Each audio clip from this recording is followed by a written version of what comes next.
Welcome in, y'all. Week 4 is in the books, and we're doing the power rankings heading into week 5. Let's go ahead and kick it off with number 32. You got the Tennessee Titans, and it's just gotten worse every week for this team. They look decent the first week. They put up a fight in Denver, and really it just hasn't been close since, unfortunately for them. They really haven't shown much promise. They can't get anything going. Cam Ward only had 10 completions. The run game was going all right, but they really were behind the entire game. Didn't have too much of an opportunity to utilize that, and it's a rough time in Tennessee. And, we knew it was going to be a rough year. Maybe not this rough, but it's not off to a good start. They're in Arizona this week. And then at 31, they move up a spot. The Saints get out of the dungeon with a pretty gutsy performance in Buffalo. Maybe caught the Bills sleeping, I don't know, but they were in that game very late into it. The score, they ended up losing by, I believe, 12. I think it was 31-19, but that score, frankly, doesn't feel reflective of the game because the Saints were in that thing. They very much had a chance to win. However, that doesn't change my opinion too much. This is still a pretty bad football team who's going to be at the top of the draft board, but it's good to see stuff like that. It's good to see the team still putting up a fight. Makes me believe in the coaching staff and their ability to motivate the guys. But then moving up on 30, man, Carolina. It feels like it was a fluke, that win over Atlanta. I'm still not even sure exactly how that happened. But I remembered coming into this week, I was seeing in a lot of advanced analytics I like that Carolina was a last heading into this week, which is one of those reasons I picked New England. I picked New England as a lock. And New England absolutely hammered Carolina. Carolina just isn't very good. They can't seem to string together performances. They're back at home this week. They do tend to play better at home. Bryce Young seems to play better at home, so I'm curious if that kind of stays that way, and they put up a good fight against the Dolphins, but that was pretty brutal in New England this week. Don't like what I'm seeing from the Panthers. Then at 29, honestly feels somehow a little high for the Browns. They did not play well. The defense did fine as usual, even though they got a pretty good amount of points put up on them. We all know this Browns defense is good, but this defense alone is not going to win you many games when the offense is that bad. They still got that nice maybe a little lucky win over Green Bay. I think Flacco's time might be done. I know Gabriel came in at the very tail end. I think he only threw one pass. I'm not sure.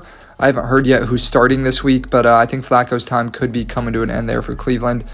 We knew it was going to be a long and rough year where they're just trying out quarterbacks.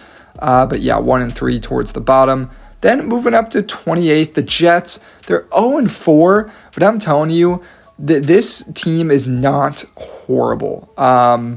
You look at their losses, and their first 3 losses were to 3-1 team where they had the lead the whole game. Their second loss was to a 4-0 team, and then their third loss was to a 3-1 team when the Jets had their backup quarterback in and lost at the last second to the Bucs. And then this one, a tough road loss to Miami, but really, they just got to stop shooting themselves in the foot. Several fumbles. That kept fumbling the ball, too many turnovers, and they still only lose this game by 6 points.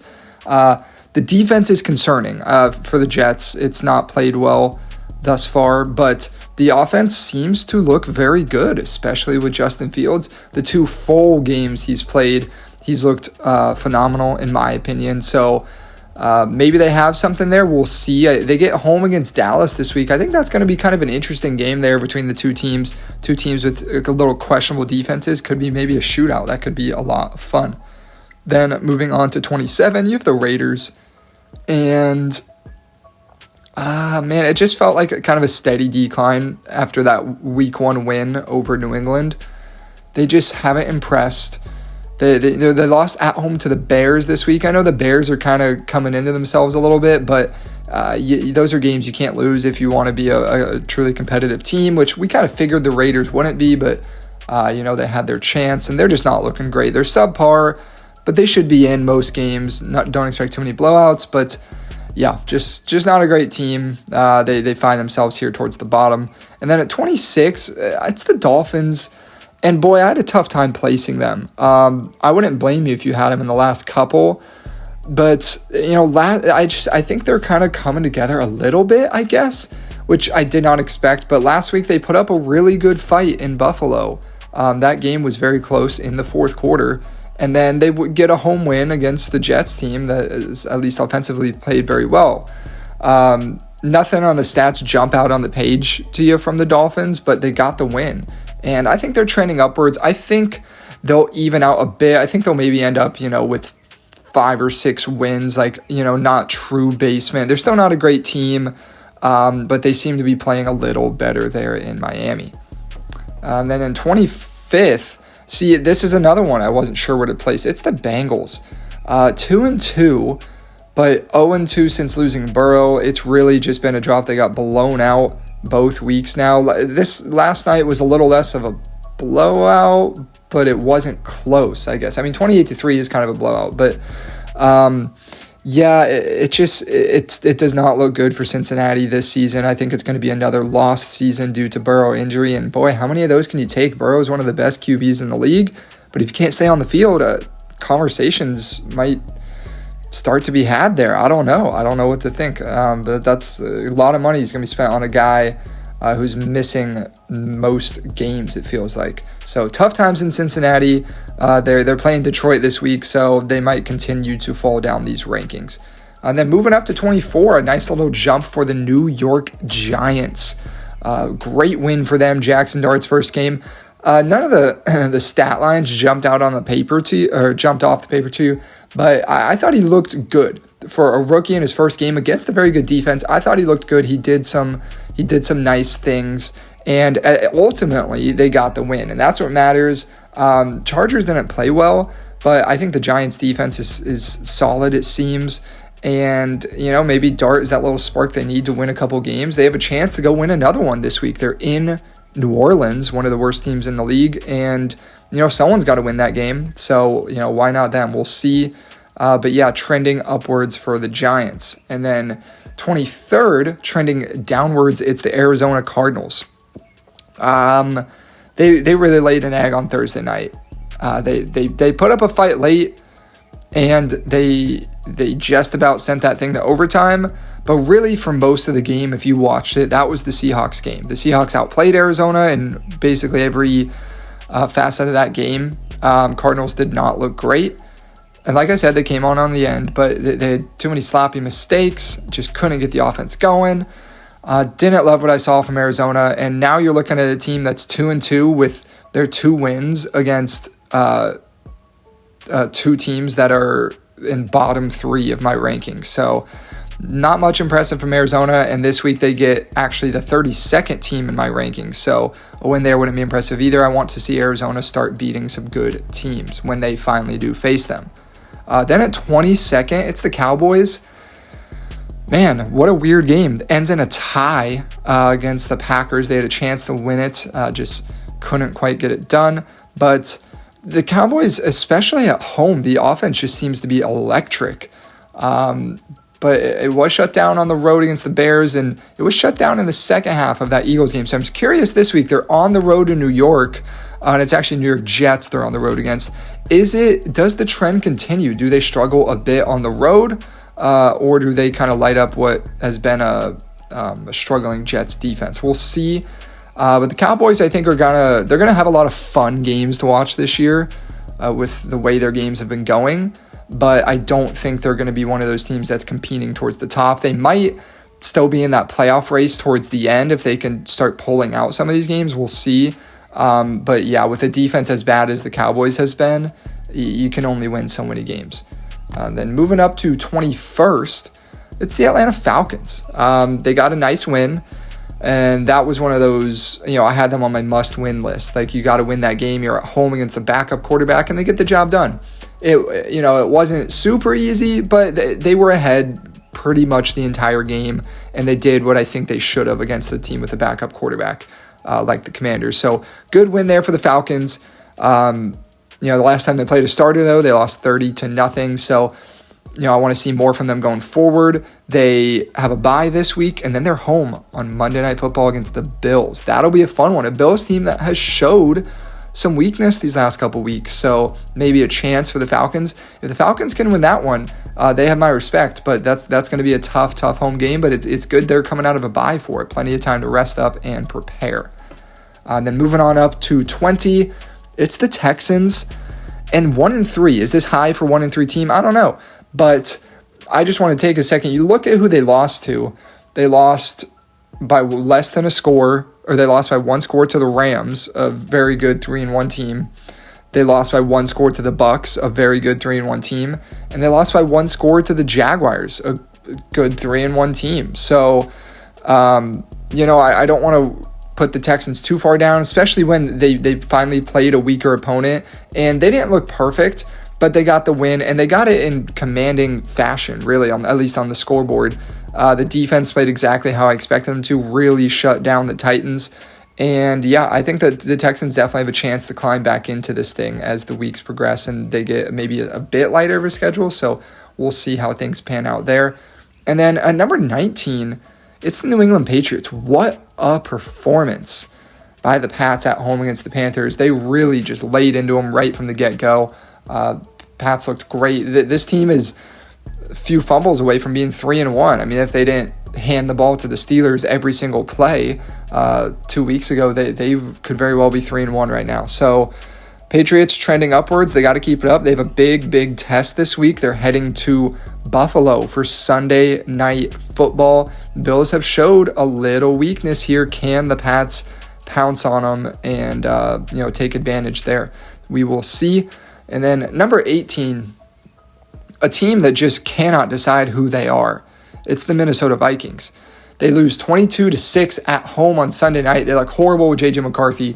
Carson Wentz comes in. They absolutely dominate a Joe Burrow-less Cincinnati Bengals. And then they go over to Dublin. And although the final score was close, they were down 24-6 in the fourth quarter against the Steelers team that hadn't looked amazing thus far. So the Vikings, you throw them wherever you want. I'm not going to argue with you on these power rankings because they're a tough team to get a read on. And I think it's going to take several more weeks.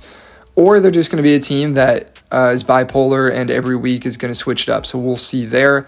And number 17, though, maybe a bit of a contradiction with it's the Bears here with them having lost to Minnesota. But I think the Bears are just playing better football recently. When you start 0-2, but then you get 2 good wins, you're going to move up. You got a dominant win at home against the Cowboys team that just took a very good Packers team to overtime.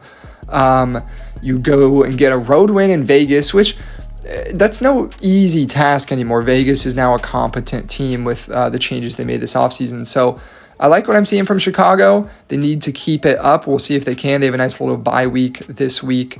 But yeah, they're kind of getting back into this thing, 2-2. So good for them. And then moving up to number 16, just a brutal loss for the San Francisco 49ers. They fall to 3-1. And this team is a little tough to get a read on too because, Mac Jones played half the games, but then Purdy comes back and they lose. So what's going on in Santa Clara? I'm not exactly sure. I think this Thursday night will give us a good idea because historically, when the Niners are even half decent, at least over the last however long, they seem to play very, very well against the Rams. I know they've lost their last couple. The Rams have actually had their number over the last 2 or 3 games. But if the Niners go into LA and put up a game, it's like, all right, the Niners might be fine. But if the Rams are able to kind of walk all over the Niners, I think it's problem time for San Francisco. I think it's time to kind of raise some alarm bells. So we'll see how that Thursday night game goes. And then right above San Francisco, it's the team that beat them this week. It's the Jacksonville Jaguars. Very quietly 3-1 with a chance to have a very, very large statement win on Monday night when they're hosting the Chiefs. I'm a little hesitant to jump them up too far right now at number 15. But yeah, the defense especially has been playing incredibly well. And like I said, great chance this upcoming Monday night to make a statement. So we'll see what they got there. I do want to see a bit more from this offense. So yeah. But good start for Jacksonville up to 15. At 14, this is one that they dropped. It's the Commanders. They dropped 3 spots. But at the same time, I think some of that's more just some teams rising over them because it's hard to drop a team that lost with their backup quarterback, especially after winning last week with their backup quarterback. So they went 1-1, which honestly, I think if you would have told Washington they were going to miss Jaden Daniels for those 2 games and they could split them, I think they'd take that. So Daniels should be back from what I've heard this Sunday at the Chargers, and what should be a great game. Looking forward to that one. It should be a lot of fun over there in Inglewood. But yeah, so not a crazy amount to talk about with them with Daniels out. They put up a good fight against Atlanta, just ultimately came up short, and they're looking to get back on track with their starting quarterback. And then at 13, man, it's the Baltimore Ravens. You could argue to drop them further, and I understand. But at the same time, their losses are to the Bills, Lions, and Chiefs, 3 very, very elite teams. So it's hard to knock them too much. The Chiefs really just had their way with Baltimore this week. And it was surprising. Maybe more so surprising that the Chiefs finally figured out, I guess. But Lamar Jackson is hurt. They had several other injuries. I haven't heard a verdict on how hurt Jackson is. If he misses time, they could have problems because the defense is very banged up and has not played well. And now if you take away their best player on offense, they could find themselves in a hole that's going to be awfully tough to dig themselves out of. So for their sake, hope Lamar Jackson is back, but we'll see. Then moving up to number 12, it's the Steelers, 3-1. They were underdogs, and they went and got a nice victory in Dublin. They get their bye week now, 3-1, 12th in the power rankings. They're playing good football. They played very good football this Sunday morning, and with the Ravens' struggles and Burrow being out, it's kind of the Steelers' division to lose at the moment, especially if Jackson misses time. If Lamar doesn't miss any time, I still think it's going to be super, super tight down the stretch. But Steelers right now seem to be the front runner for the AFC North and hosting a playoff game for the first time in a little bit. So that is exciting for them. And, Rodgers one last ride. Maybe he really makes something out of it. The breaks are going their way in Pittsburgh. Moving up to number 11, 3-1 Denver Broncos. 2-2 Denver Broncos, actually. But yeah, this is a team I still think is a very good team. Their 2 losses are to 2 very good teams as well, Indianapolis and Chargers, and both were last-second field goals. So hard to knock them too much there. I think this team is going to be just fine. They got a very dominant win last night against a team that they really should have, with Cincinnati missing their starting quarterback. So yeah, Denver sitting at 11. I wouldn't blame you if you had them a bit lower behind some of the 3-1 teams like Pittsburgh. But I do think Denver's a really well-rounded team. Then moving up to number 10, it's the Seattle Seahawks, man. They're looking good. They started 0-1 with a loss to San Francisco, a very, very close loss.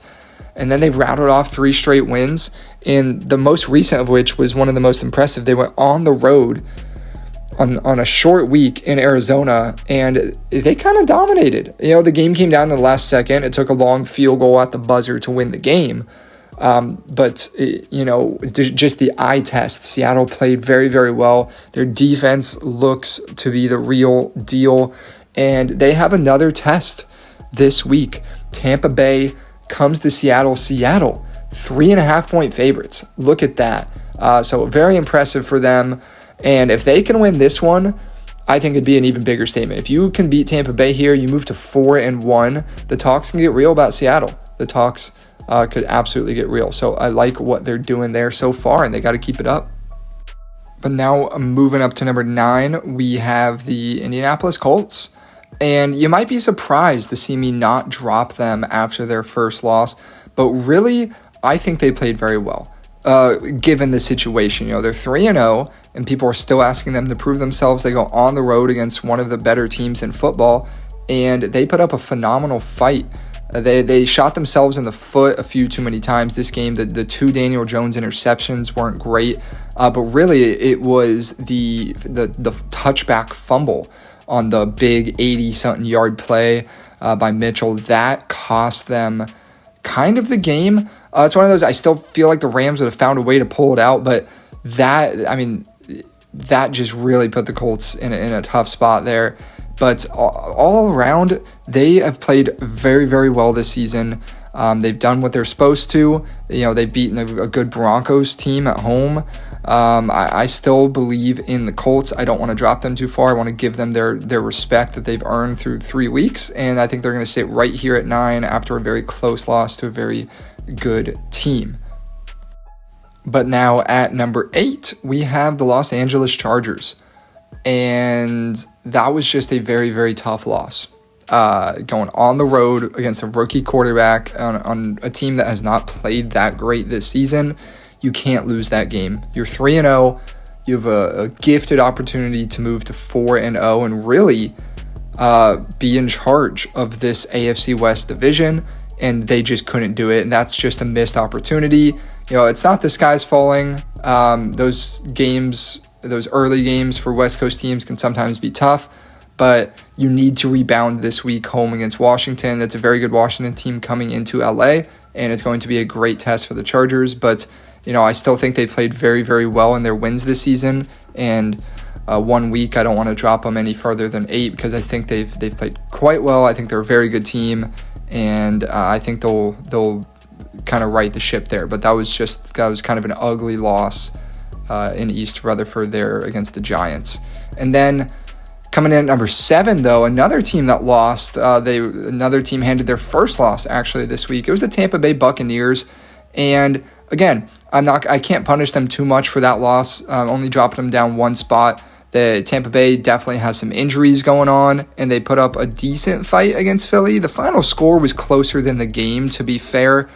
They were down by a pretty decent margin for a lot of the game and kind of clawed their way back towards the end. But I still like this Tampa Bay team. I still believe in them, especially in the clutch.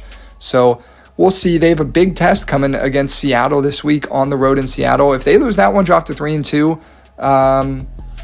It's not the end of the world. That's a tough team you're going on the road to play against, but I would like to see them be able to go in there and win it.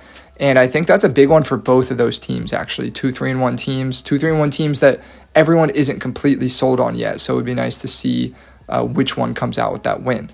Then moving on to number 6, it's the Packers.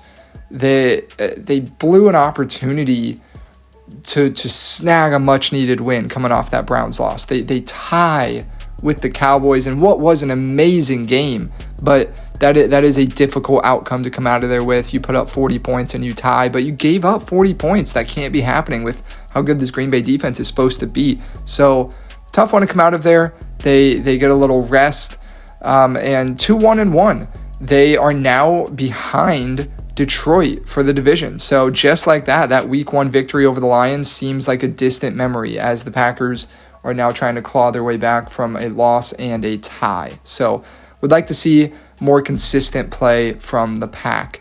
But now moving on to number 5, it's the Kansas City Chiefs, and they're kind of back up here where they belong. See, I'm glad I didn't drop them too far after the rough 0-2 start, because that was a very impressive home win against the Ravens team. Ravens were favored coming into Arrowhead, and the Chiefs just kind of destroyed them.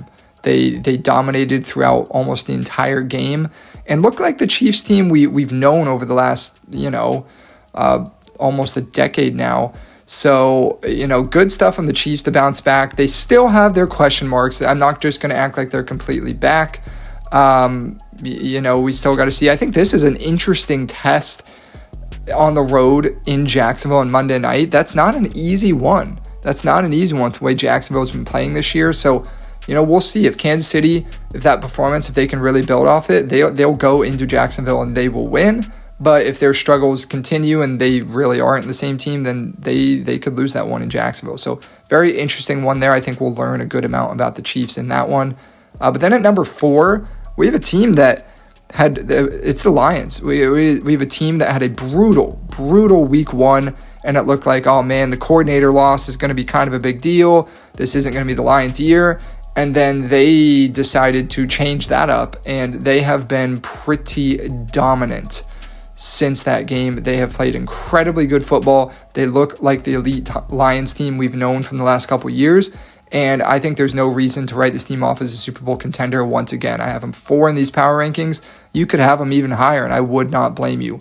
Very, very good football from the Detroit Lions, and I'd like to see them keep it up.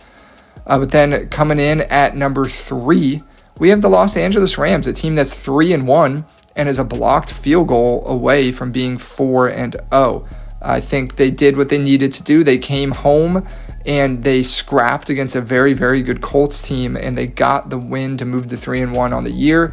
The offense is great in LA. The defense looks very good. Hearing a bunch of stats, they forced multiple interceptions from Indianapolis, who hadn't had a turnover all year. They forced several 3-and-outs and punts. So good stuff there from the Rams offense and defense. I think they're a very well-rounded team, and I think they're going to continue to win games and be a threat this season.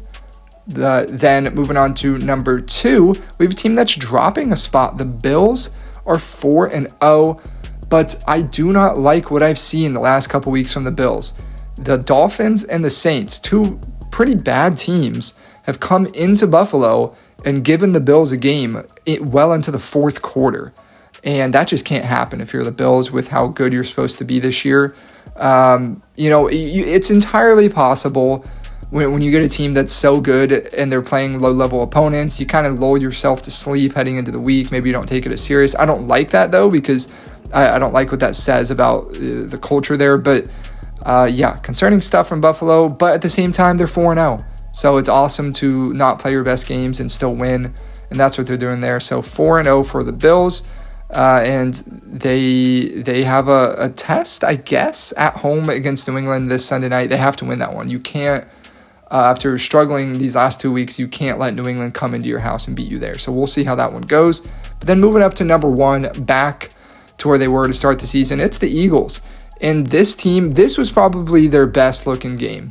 They went on the road against a very, very good opponent, and they kind of dominated for most of the football game. Some big plays got Tampa Bay back into it, but don't get me wrong, the Eagles played much better there. That's how the Eagles should be playing.